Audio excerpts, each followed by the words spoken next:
آپس میں ایک دوسرے کے لیے جو بھی اناپ شناپ کی باتیں کرتے ہیں وہ تو گناہ ہے ہی، مگر اسی طریقے سے اللہ اس کے رسول کی ذات کو بھی آسان طریقے سے لے کر اللہ کی ذات پر اللہ کے رسول کی شان میں گستاخیاں ہرگز مت کیجیے، ایمان غارت ہو جائے گا، ہم لمحے میں کافر ہو جائیں گے، ہماری تمام نیکیاں برباد ہو جائیں گی۔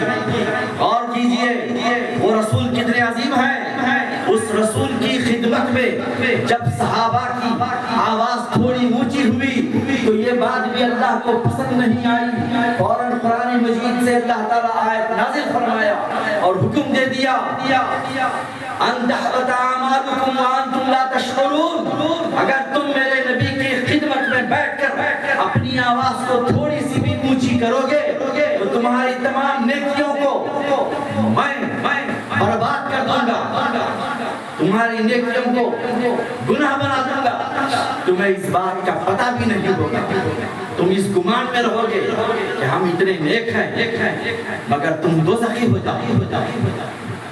وہ صحابہ کو اللہ پاک سرکار کی آواز سے بڑی آواز میں بات کرنا پسند نہیں کیا، وہ صحابہ جن کو اللہ کے رسول نے فرمایا میرے صحابہ آسمان کے تاروں کی مانند ہے، میرے صحابہ ایک مٹھی جو بھی اگر خیرات کرتے ہیں تو اس ایک مٹھی جو کی خیرات کے بدلے میں اللہ تعالیٰ احد کے پہاڑ کے برابر انہیں ثواب عطا فرماتا ہے۔ اتنے بڑے درجے کے صحابہ کو اللہ تعالیٰ اونچی آواز میں بات کرنا پسند نہیں کیا، ہم تو اپنے رسول کو دل میں جیسا آیا ویسی گفتگو کر کے تکلیف دیتے ہیں، رسول کی آل پر رسول کی اولاد پر ہم نہ جانے کیسی کیسی تہمتیں باندھتے ہیں۔ ان باتوں سے گریز کرنا چاہیے، اس بات کا لحاظ رکھنا چاہیے، صرف عبادت کرنے سے ہم مومن نہیں ہوتے، مومن عبادت سے نہیں ہوتا، کون سی بھی عبادت کر لے مسلمان اپنی عبادت سے مومن نہیں ہوتا، مومن ہونے کے لیے رسول نے شرط رکھی ہے، شرط کیا ہے؟ اللہ کے محبوب صلی اللہ علیہ وسلم نے فرمایا، حضرت عمر رضی اللہ تعالیٰ عنہ جو خلیفہ دوم امیر المومنین سیدنا فاروق اعظم رضی اللہ تعالیٰ عنہ آپ کے ساتھ ہیں، حضور پاک صلی اللہ علیہ وسلم پوچھتے ہیں اے عمر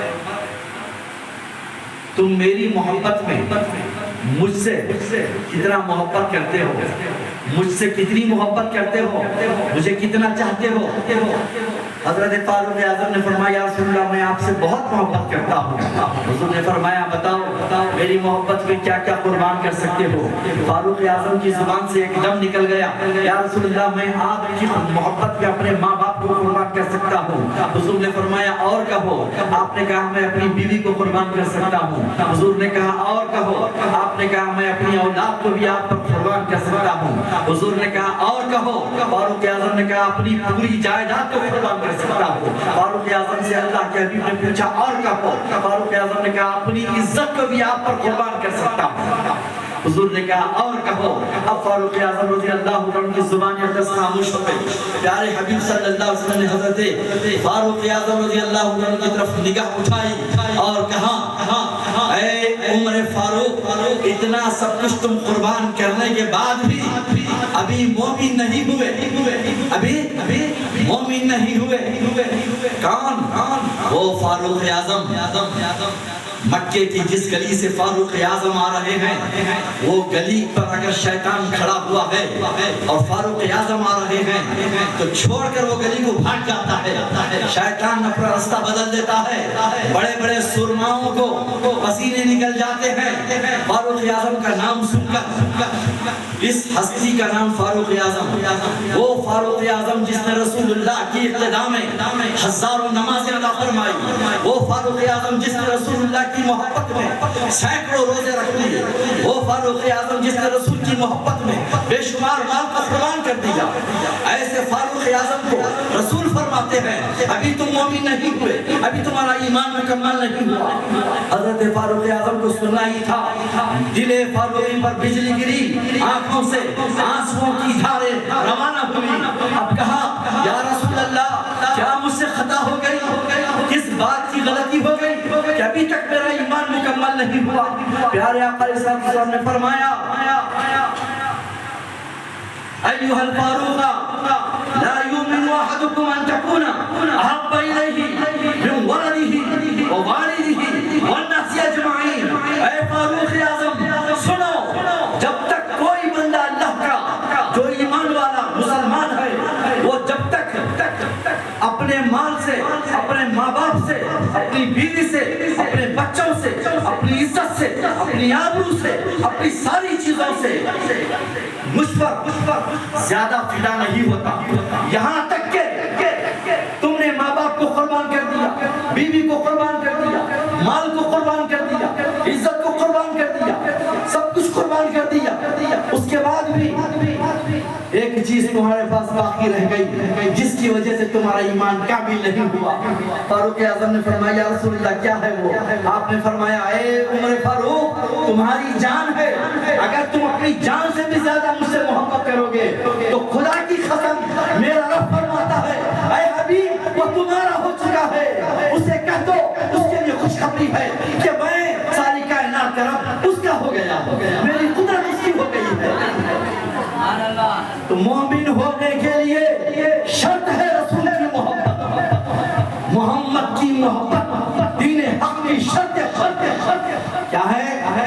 محمد کی محبت دین حق کی شرط اول ہے، اسی میں ہو اگر خامی تو سب کچھ نامکمل ہے.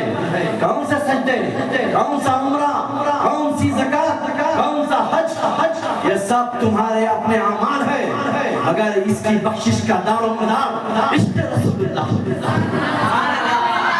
ان سب کی قبولیت کی کنجی محبت رسول اللہ، تعظیم رسول اللہ ہے، اہل بیت رسول اللہ کی محبت ہے، اہل بیت رسول اللہ کی تعظیم ہے.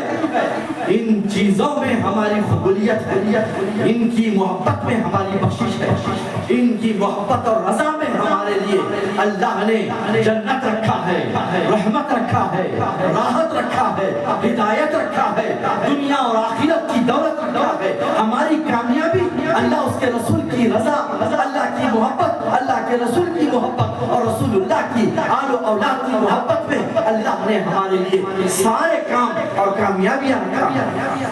ہمیں چاہیے کہ ہم اپنے آقا علیہ السلام سے محبت کریں، آپ کی اہل بیت سے محبت کریں، آپ کی ایک ایک سنت سے محبت کریں، تبھی تو ہمارا خاتمہ ایمان کی حالت میں ہو سکتا ہے. نماز پڑھ لینے سے، پنج وقتہ نمازی ہو جانے سے، کثرت تلاوت کرنے سے، قرآن مجید کو بار بار دور کرنے سے، کثرت سے درود پڑھنے سے، یا حج کرنے سے، عمرہ کرنے سے، خیرات کرنے سے، صدقات دینے سے، فطرہ دینے سے، چندہ دینے سے نیکیاں ضرور ملتی ہیں، اعمال میں ہمارے اخلاص پیدا ہوتا، ہم اللہ کی ذات سے محبت کرنے لگ جاتے ہیں. یہ سب صحیح، مگر کیا پتہ یہ قبول بھی ہو سکتے ہیں یا نہیں، اس بات کا کس کو علم ہے، اس کی کس کو گارنٹی ہے کہ یہ قبول ہو گئی ہے. اس لیے اللہ کے رسول صلی اللہ علیہ وسلم کی خدمت میں حضرت انس بن مالک رضی اللہ تعالیٰ عنہ حاضر ہوتے ہیں اور روتے ہوئے آتے ہیں، بال بکھرے ہوئے. اچانک پیارے حبیب صلی اللہ علیہ وسلم کہتے اے انس تیری حالت اچانک اس طریقے سے کیوں بدلی ہوئی؟ حضرت انس بن مالک رضی اللہ تعالیٰ فرماتے ہیں یا رسول اللہ کیا کروں، رونا تھمتا نہیں، آنکھوں سے بے ساختہ آنسو نکل رہے ہیں. پوچھا اس کی وجہ کیا ہے؟ کہا یا رسول اللہ اچانک مجھے خیال آیا کہ ہمارا محشر میدان حشر میں ہمارا حشر کیا ہوگا، میدان حشر میں ہمارا حشر کیا ہوگا. اس فکر نے مجھے پریشان کر دیا. میں جانے بار بار خیال آ رہا ہے یہاں فجر میں آپ کے ساتھ ہیں، ظہر میں آپ کے ساتھ ہیں، عصر میں آپ کے ساتھ ہیں، مغرب میں آپ کے ساتھ ہیں، عشاء میں آپ کے ساتھ ہیں، اور جب اجازت دیتے ہیں تب گھر کو جاتے ہیں، میدان جہاد میں آپ کے ساتھ ہیں، ہر جگہ آپ کے ساتھ ہیں. اچانک مجھے خیال آ گیا کہ حشر کے میدان میں ہم آپ کے ساتھ ہوں گے یا نہیں، آپ ہمارے ساتھ ہوں گے یا نہیں، ہمارا کیا حال ہوگا، ہم کہاں ہوں گے، آپ کہاں ہوں گے. اس فکر نے رلا دیا. میں سب چھوڑ کر آپ کی خدمت میں آیا. یا رسول اللہ ہم ہمارا حشر کیسے ہوگا؟ حضور اس بات کی فکر نے مجھے آپ تک پہنچا دیا، اس فکر نے یہاں آ کر آپ سے سوال کرنے پر مجبور کیا، اس لیے آیا اللہ کے حبیب صلی اللہ علیہ وسلم نے فرمایا بتا حشر کے لیے کیا تیاری کر لیا؟ اس حشر کے لیے تو نے کیا تیاری کی ہے؟